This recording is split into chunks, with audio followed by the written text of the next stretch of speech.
It's been a while since I've done a tutorial, so I thought I'd start off with something a bit different, this being a um, sort of chord pluck sound that you might find in Future House. So yeah, this is how it sounds.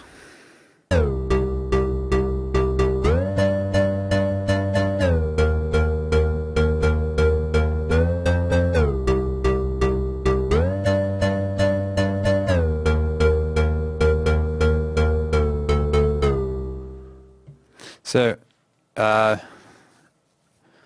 I'm going to turn off the filter and the effects and just start with the basics of what a sound is, which is a stack of square waves, basically, as you can hear.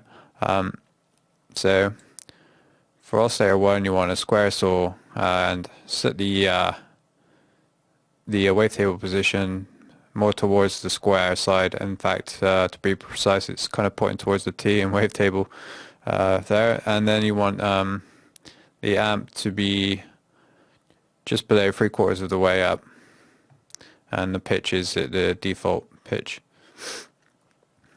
For oscillator 2, we want another square saw with the wavetable position all the way to the left, and this one will be down an octave, and everything else is the same, amp up and intensity up.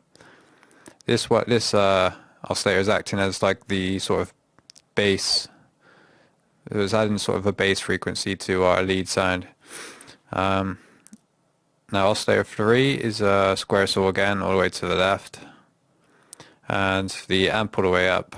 And this one is pitched up 19 semitones. So I'll show you what this actually means is that this note is a fifth from the root. So this being the root here, and this being the fifth.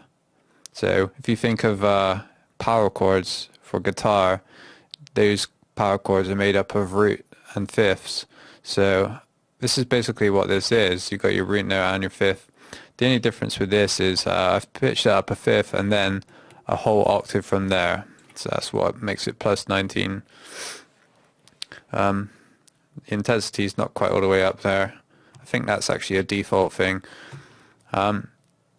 So once we got this, I want to set up the low pass. So turn on filter 1, make it a low pass 4, and put the resonance all the way down. And the cutoff, say to a point, so it's to about the F. So yeah, you got that. You got that sort of low pass chord, sort of pluck sound.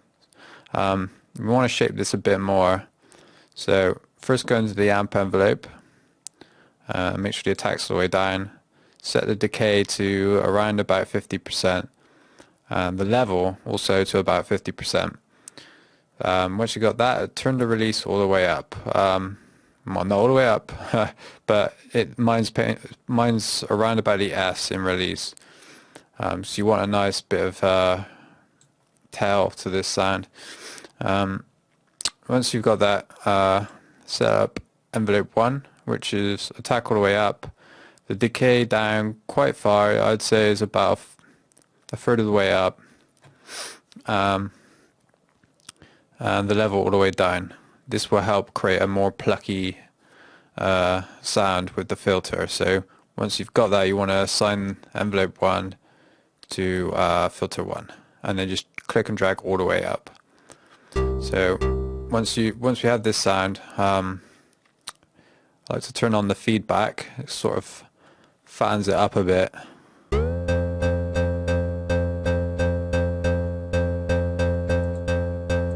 It's quite a subtle effect. Now we want the reverb on.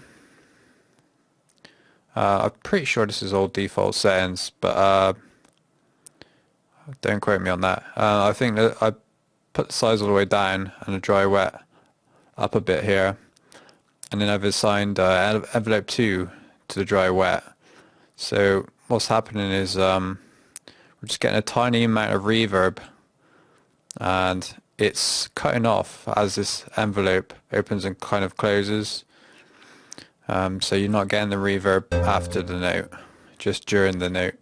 Then we've got the dimension expander, dry way up all the way to about the D, and size is all the way down. Just makes it a bit bigger, and EQ's the default position.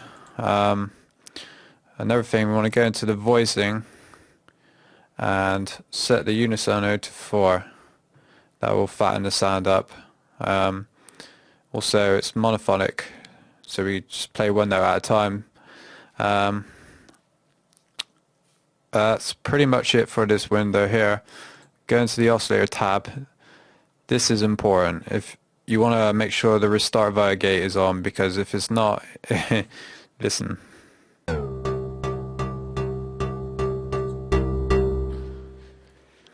So much better with it on. So once you've got it on, go to oscillator 3 and drag it to around about 270, where about the 7 is. 7 is blah. So yeah. And then the glide. We want to turn the glide up a good bit. So when you're playing sort of riffs and stuff, each note will glide into the next, which just sounds kind of cool. What else? That's pretty much it. What I've done here with the macros is I've assigned one to the cutoff. So you've got the flexibility of sort of opening up the cutoff more.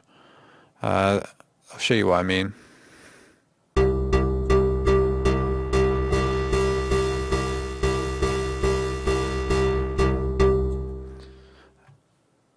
And also this modulation oscillator, I'm modulating with the macro here from basically off to on, and that's going on to the phase on oscillator 1. I'll just show you how that sounds with it off and then with it on.